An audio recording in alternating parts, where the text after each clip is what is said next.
Movie के start में medicine नाम की लेडी को देखते हैं जो अकेली होती है। इसके 2 बच्चे भी हैं, बॉब इसका बेटा और हेली इसकी बेटी होती है। मैडी रात के टाइम कुछ काम कर रही होती है कि एक क्रिएचर आता है जो अपने फेस से मास्क को हटाता है। इसका फेस बहुत खराब था जिसकी वजह से मैडी डर जाती है। नेक्स्ट डे मैडी अपने घर एक इन्वेस्टिगेशन टीम को बुलाती है। ये इन्वेस्टिगेट करते हैं तो इन्हें मिरर से कुछ आवाजें सुनाई देती हैं। ये लोग इस आवाज से डर कर वापस चले जाते हैं। कोब और हेली जब स्कूल से वापस घर आते हैं, मैडी कोब को कहती है तुमसे मिलने मिसेस जेल्बी आने वाली है। ये कोब की साइकोलॉजिस्ट टीचर है। ये हर 6 मंथ बाद इससे मिलने आती है। कोब ने 6 मंथ पहले स्कूल में किसी बच्चे को मारा था। नेक्स्ट मिसेस जेल्बी कोब से बात करती है। इसे बात करने से पता चलता है कि अब इसमें इम्प्रूवमेंट हुई है। हेली ड्राइंग बना रही थी कि इसे वो क्रिएचर नजर आता है। नेक्स्ट डे कोब अपने स्कूल टीचर निकोला के साथ होता है। वो इसे ट्यूशन पढ़ाता है। मैडी कोब को लेने आती है तो यहाँ ये पता चलता है मैडी और निकोला एक दूसरे से प्यार करते हैं। मैडी बच्चों को घर ले आती है तो कोब इस क्रिएचर का पूछता है। मैडी इसे चुप रहने को कहती है क्योंकि हेली डर गई थी। रात के टाइम कोब किचन में जाता है। ये ब्रेड पर जैम लगा रहा था तो इसे ऐसा फील होता है कि कोई आ रहा है, जिसकी वजह से प्लेट इसके हाथ से छूटकर गिरते ही टूट जाती है। कोब इस क्रिएचर की वजह से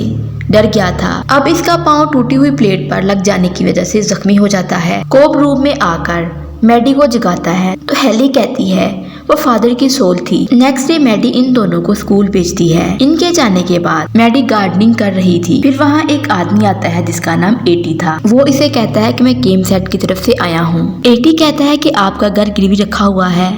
मैडी कहती है मुझे कुछ टाइम चाहिए। ये इस आदमी का कार्ड ले लेती है। इधर कोब स्कूल में अपने फ्रेंड डैनी की नाक तोड़ देता है क्योंकि डैनी हेली को तंग कर रहा था। जब ये दोनों स्कूल से घर वापस आते हैं तो मैडी कोब से पूछती है कि तुमने ऐसा क्यों किया। इन दोनों माँ बेटे के बीच लड़ाई होती है। इसी दौरान हेली को वो क्रिएचर नजर आता है जिससे वो डर कर मैडी के पास आ जाती है। निकोला रात के टाइम मैडी से मिलने आता है। मैडी इससे जॉब के बारे में पूछती है क्योंकि इसने अपने बॉस की वजह से जॉब छोड़ दी थी। इधर कोब का फ्रेंड डैनी इसके घर पत्थर फेंकने के लिए आता है। जब ये पत्थर फेंक रहा था तो इसे सामने से वो क्रिएचर नजर आता है जिसे देखकर डैनी डर जाता है और यहाँ से भाग गया था। निकोला के जाने के बाद वो क्रिएचर इसके बच्चों पर हमला करता है। मैडी जैसे ही आती है वो क्रिएचर गायब हो जाता है। मैडी अपने निकोला के घर जाने का प्लान बनाती है। कोब जब घर से बाहर निकलता है तो ये बेहोश हो जाता है और वहीं ये सुकड़ने लगा था। हेली की आवाज सुनकर मैडी आती है।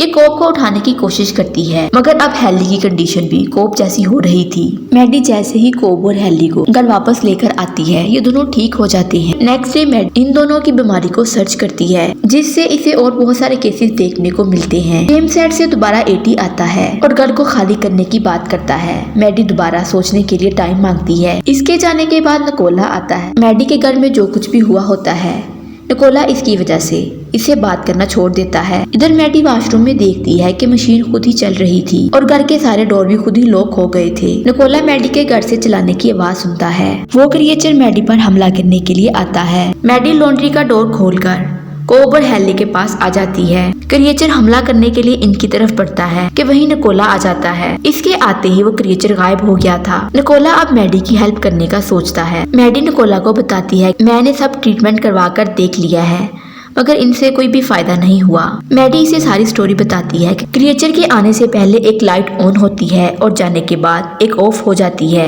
क्योंकि निकोला भी पहले गेम सेट में काम करता था इसलिए वो अपने फ्रेंड से कहकर मैडी के घर कैमरा लगवा देता है। अब ये चारों रात के टाइम गेम खेल रहे होते हैं तो निकोला देखता है कि इलेक्ट्रिक की चीजें खुद ही चलती और बंद हो जाती हैं। वहीं क्रिएचर आता है। इसे देखकर चारों रूम की तरफ भागते हैं। क्रिएचर भी इनके पीछे ही भागता है। कभी वो विजिबल और कभी इनविजिबल हो जाता है। ये रूम का डोर बंद करने लगे थे कि क्रिएचर का हाथ दरवाजे में आ जाता है और इसकी फिंगर कट कर नीचे गिर जाती है। निकोला इस क्रिएचर की फिंगर को एक पेपर में पैक करता है। निकोला देखता और बताता है कि ये क्रिएचर है।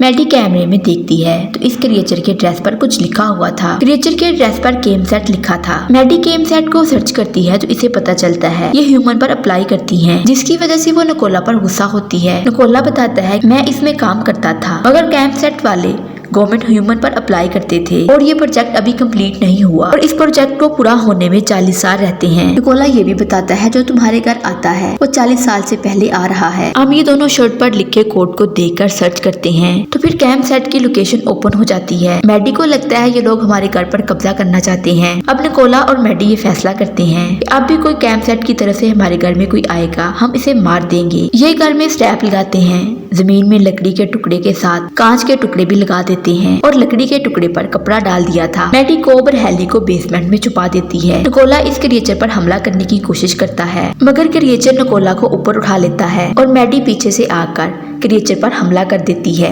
मैडी और निकोला घर के बाहर आगे छुप गए थे। जब वो क्रिएचर आता है इसका पाँव कांच के टुकड़े पर आ गया था। अब ये दोनों इस बात का फायदा उठाकर क्रिएचर पर हमला करते हैं मगर क्रिएचर भी जल्दी से निकोला के पाँव पर हमला कर देता है। मैडी जल्दी से निकोला को लेकर घर आ गई थी। इनके पीछे 2 पुलिस वाले आ जाते हैं। क्रिएचर बहुत गुस्से में था, वो इन 2 पुलिस वालों को मार देता है। निकोला बेहोश हो गया था। क्रिएचर मैडी को छुरी मार देता है। क्रिएचर कोब के फेस पर छुरी मारकर इसके फेस पर मार्क बन जाता है। इस क्रिएचर के फेस पर भी ऐसा ही मार्क बना होता है। मैडी देखती है और इसे समझ आ जाता है ये क्रिएचर कोई और नहीं बल्कि फ्यूचर में आने वाला कोब है। इतने में निकोला को भी होश आ जाती है। निकोला ने फ्यूचर वाले कोब को गोली मार दी थी। वो क्रिएचर नीचे गिर जाता है। मैडी हेली कोब और निकोला से कहती है कि मैं फ्यूचर में जाकर इस प्रोजेक्ट को रोकूंगी। मैडी फ्यूचर में आती है और कोब के हाथ पर लेट गई थी। अब मैडी 40 साल आगे की तरफ जाती है। अब ये लैब वाले कोब को खत्म करने वाले थे। ये दोनों गार्ड बात करते हैं कि कोब 40 साल पहले यहाँ आया था अपनी मॉम को तलाश करने। उसका ख्याल था कि लैब वाले इसकी मॉम को ले गए हैं। कोब लैब को आग लगाने के लिए आया था मगर पकड़ा गया। फिर लैब वालों ने 40 साल पहले इसे यहाँ रखा। फिर लैब वालों ने कोब पर एक्सपेरिमेंट किया। वो सबसे ज्यादा स्ट्रॉन्ग था इसलिए इस पर एक्सपेरिमेंट कामयाब रहा। ये सब बातें मैडी सुन लेती है और इसे भी लगता था कि कोब इसे तलाश करने के लिए लैब आएगा और लैब वाले कोब को पकड़कर 40 साल तक इस पर एक्सपेरिमेंट करेंगे। फिर मैडी पास में ट्रेवल करके कोब के पास आ जाती है। कोब ये देखकर खुश होता है और उसने अपनी मॉम को गले लगा लिया था और यूं मूवी का एंड हो जाता है। वीडियो अच्छी लगे चैनल को लाइक शेयर एंड सब्सक्राइब जरूर करें।